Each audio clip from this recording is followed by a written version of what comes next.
গতকাল আবহাওয়াটা বেশ মনোরম ছিল। দুপুর থেকে মেঘ করা আকাশ, ঘন অন্ধকার, কখনো টুপটুপ, কখনো ঝমঝম করে বৃষ্টি। এবার মনে হয় বর্ষারানী দ্রুতই পশ্চিমবঙ্গে পদার্পণ করেছে, সময়ের আগেই চলে এসছেন যা মনে হয়।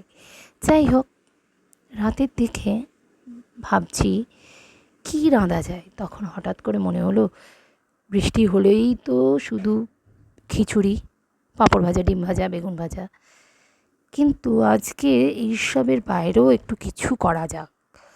তাই সোয়াবিন ডিম দেখে মনে হলো একটু সোয়াবিন ডিমের বিরিয়ানি বানিয়ে ফেলা যেতেই পারে। আবহাওয়াটাও বেশ মনোরম রয়েছে, খেয়ে ভালো মতনই হজম টজম হবে সবার। যেমন ভাবনা তেমনি কাজ।